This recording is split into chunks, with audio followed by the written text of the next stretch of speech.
Hi, I'm Caroline. And I'm Adrienne. And this is Scandal Sheets.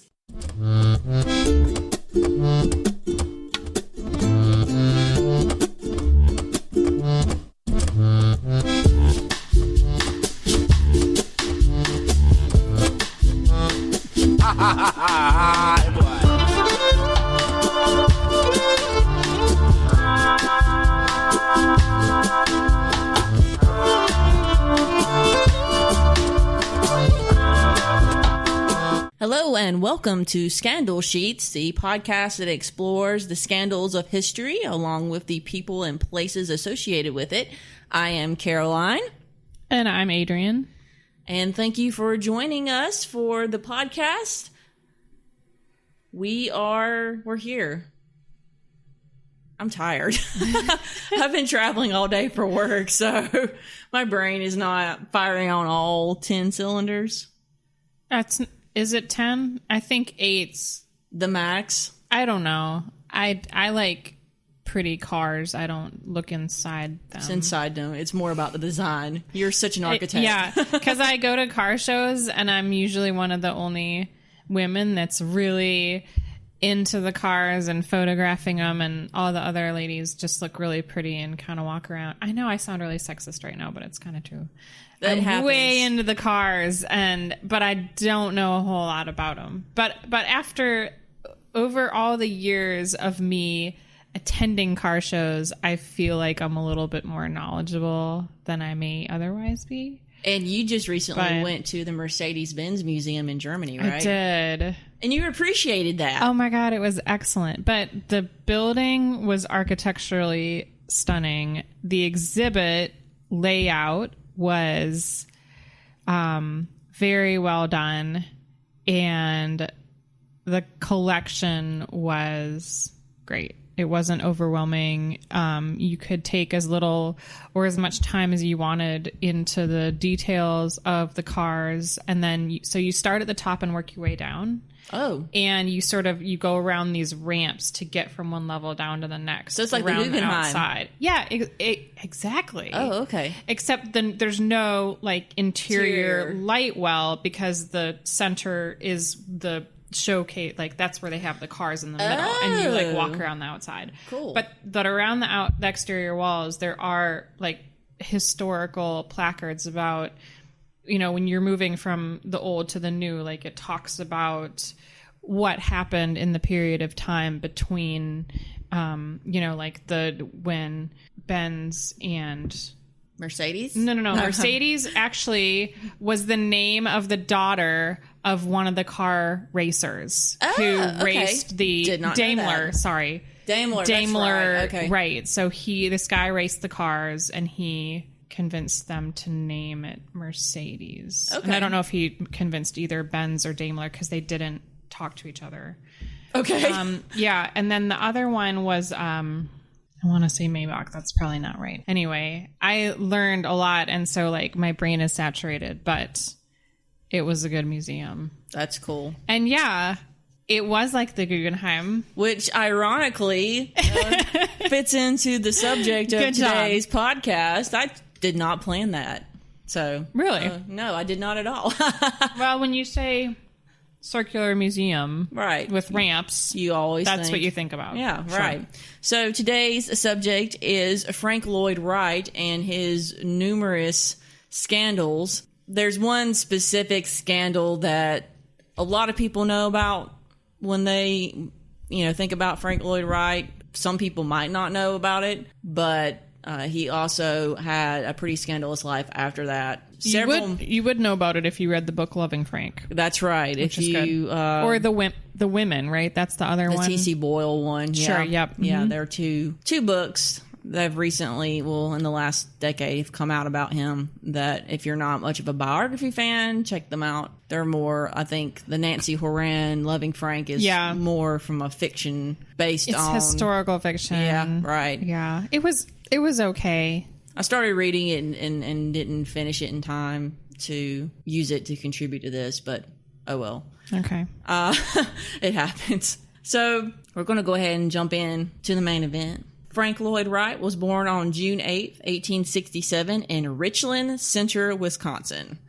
His birth name was actually Frank Lincoln Wright, and there's a reason why it gets changed. I don't think I knew that. Yeah, that was his birth name, and he changed it eventually because his parents divorced, which I imagine was pretty scandalous. And Lincoln was either the mom or dad's, and he didn't want to be associated. Right. So leading up to this divorce, his childhood was very nomadic, mostly because his father was always changing jobs. He was a Baptist minister for a while, and then he was working as a superintendent of schools in Richland County, Wisconsin. And that's when he met Frank's mother, Anna Lloyd Jones, who was a teacher at the time. And after marrying Anna, whose family was very much into the Unitarian faith, very well known in terms of spreading it in that particular area, William converted to the Unitarian faith. You're like, don't believe in anything. Right. That's actually kind of funny. It's kind of like, do you know we have an atheist church here in Charleston? Isn't that an oxymoron? Exactly. What do they do? Yoga.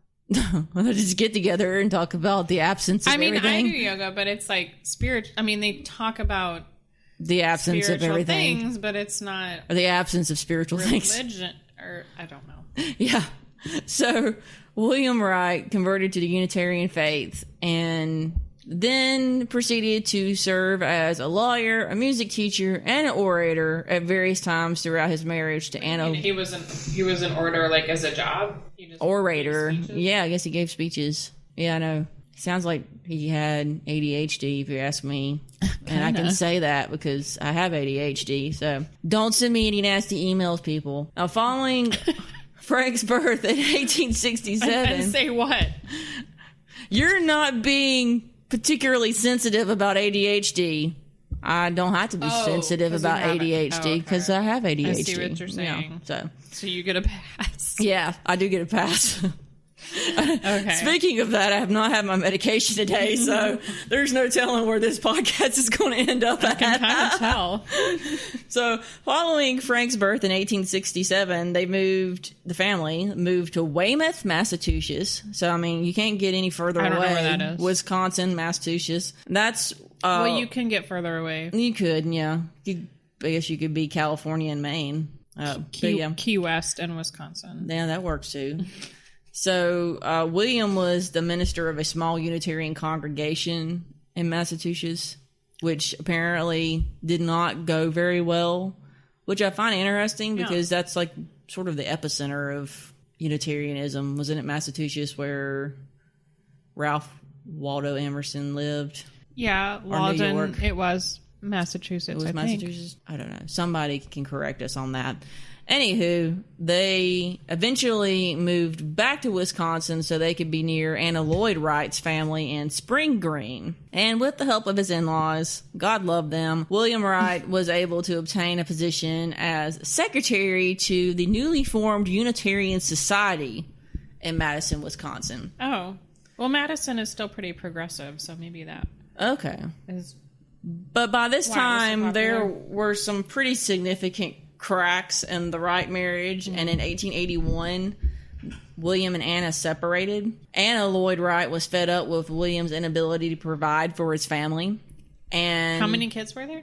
Actually just one. Oh. So he was really sucking at life. He was a pretty bad parent. Right. Yeah. So the divorce was finalized in 1885, and it was William who sued Anna for, quote, lack of physical affection. Oh my gosh. Yeah, I know.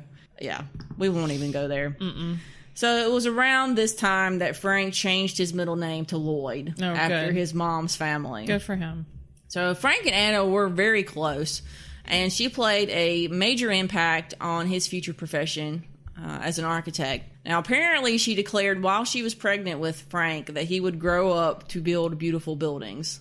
So that's that's pretty. I guess do I get to do that when I get pregnant? I want to declare that my child is going to grow up to build beautiful buildings. It's funny. So she also decorated his nursery with pictures of English cathedrals and other architectural masterpieces. That's really cute. I know. And I don't know. If I was decorating a future child's nursery, it would either be beautiful buildings or cats. Yeah, or both. Or both. Yeah. That works. Like a sky, or like a skyline, or like a roof line with just like cats hanging out on it. Yeah. I would like Ooh, that. I love that idea. Uh-oh. That'd be cute. In addition to this, she also taught him at home because she was a teacher. Oh, okay. So he was homeschooled? Yeah, to some extent, I believe he was. Well, I mean, you didn't really... Many states at that time didn't have kindergarten. Kindergarten wasn't a thing yet. Okay. But it was a thing in Germany. Yeah. So she imported these ideas from German kindergartens and taught him. So he did end up in public school eventually, but she gave him a pretty solid foundation at home before that happened. She was like a preschool, basically. Mm-hmm. She preschooled him home preschool. Okay, there we go. So this kindergarten curriculum was actually pretty innovative because it encouraged children to be children, which... Isn't that kind of like Montessori school? They just play, but they're educational. Exactly, yeah. And Yeah. also a part of this curriculum was a set of educational blocks. Froebel gifts. Gifts, yeah. You've told me before that you still use them, right? In the architecture field? Yeah, the other architect that's in our studio space, he has a box of them, and he puts them together just kind of for space planning. Okay. But I guess it's just nice because it's sort of a hands-on and you can move them around. They're more easily manipulated than doing something on a screen. Yeah. Because it's like a physical thing and you can put them on a scaled site plan and figure things out that way. And That's cool. You have all the dimensions. And, you know, of course you can do it these days in SketchUp or whatever, a 3-dimensional program. But that's not any fun. No. Did you have Lincoln Logs growing up?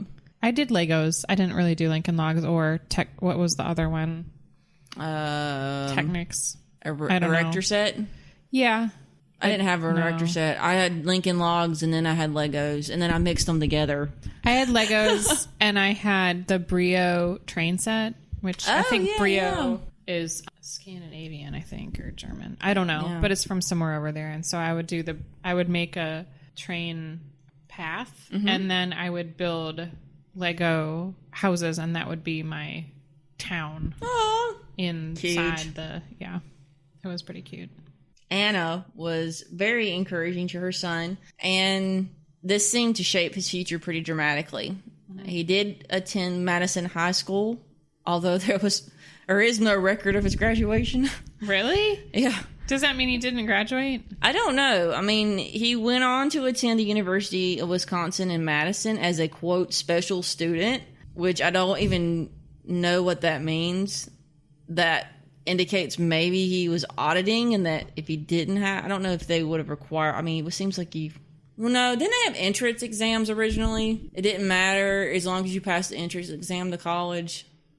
I don't know. But he attended basically for roughly a year, 1886. He did join a fraternity, so... I can't see that. I know, right? Of course, fraternities, well, I'm sure they were different. We hope they were different. But especially with how controlling... I mean, he was kind of egotistical, right? And controlling. Maybe that was later in life. Yeah. Where, because he designed dress, the owners had to wear... The owners' wives had to wear dresses that he would design. Really? To wear in the house. I didn't know he was that hands-on. I guess that should make sense. I mean, furniture and cutlery. That's but right. yeah, he absolutely designed clothing. Wow. Yeah. Okay. I'm not sure all the time, but... Maybe just the wives that he liked, as we'll find out later. Maybe just... which was all of them. Yeah. In 1887, Frank moved to Chicago and began looking for work. Now... The Great Chicago Fire of 1871 had pretty much wiped out the city, and even 15 years... 1861? 1871. 71? Mm-hmm. I didn't remember it was that late. Mm-hmm. Wow, okay. I don't know. Maybe we need to go ask Mrs. O'Leary's cow. I was literally just going to say, is that the cow one? Yes, it is the cow one. Okay. So... That's over 15 years down the line. There's still a lot of rebuilding going on. Yeah. So after interviewing at several firms,